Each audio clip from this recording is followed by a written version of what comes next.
what is it? How does it work? Why should partially self-funded employers have it? We're going to dig into all that and more today. My name is Michael Godwin. I'm an advisor with the Benefit Company.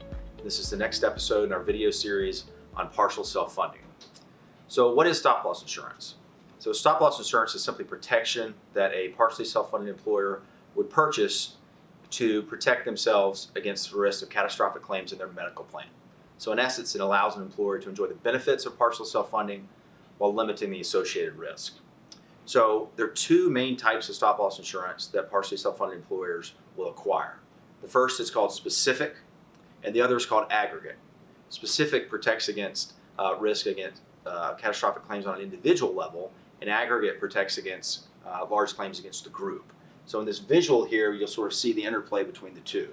So in this example here, we're looking at a specific stop-loss limit of $100,000, which means all claims from the employees up to that level are the responsibility of the employer to pay, and any claims above that level for an individual will be reimbursed by the stop-loss contract.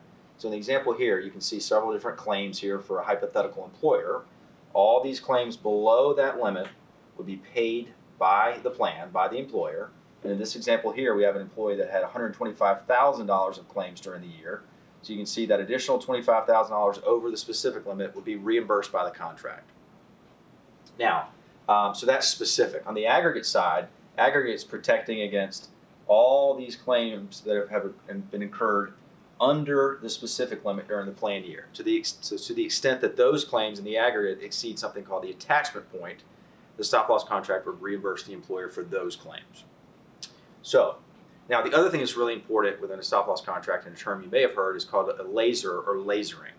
So a laser is simply just a higher amount of specific coverage for an individual claimant based on their risk profile or their propensity to have higher claims during the course of the year. So an underwriter uses that to protect their risk on the carrier side. So using the same example here, the plan has a $100,000 specific limit for all claimants, but this one particular person, based on their risk profile, has a $150,000 specific stop-loss limit. So in this case, if they incurred $200,000 of claims during the year, the employer would be responsible for the first $150,000, and anything over that would be reimbursed by the stop-loss carrier. So a laser is something used by the underwriter to limit their risk. Now the other thing that's really important within stop-loss contracts are the terms of the contract periods. So that really governs when and how a stop-loss contract would pay or reimburse for large claims.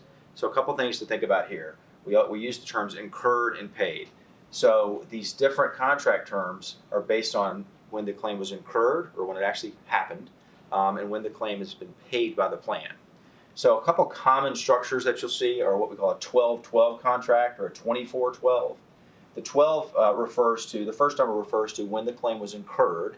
The second number refers to when it was paid. So in a 12-12 contract, the stop-loss carrier would reimburse any claims over the specific limit that were incurred and paid during that same 12-month cycle. It's very common in the first year of partial self-funding.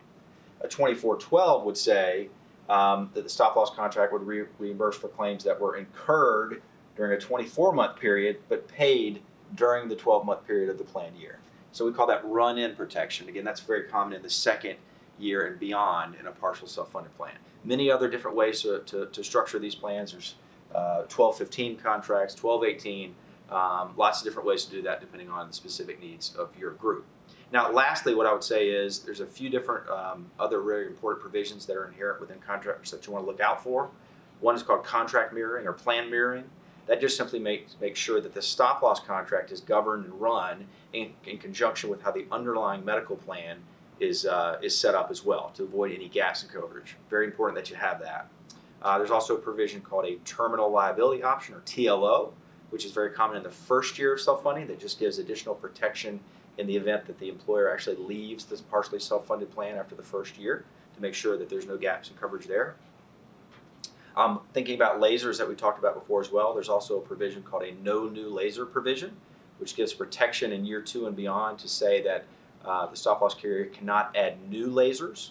The important thing to remember with that, though, is to always make sure that you have a rate cap guarantee within that no new laser provision, because What can happen is the balloon can squeeze, and they could say, well, we're not going to laser this particular person. We're just going to raise the rates on the entire group, so that you want to make sure you got protection against that plan increase if they decide not to laser a specific individual. So lots of other things that can be discussed in the stop loss world. Hopefully this gives you a good introduction. And stay tuned for our next episode in our series with Paul Nichols, my colleague. We'll dig into some of the different ways that you can structure a partially self-funded medical plan. Thanks.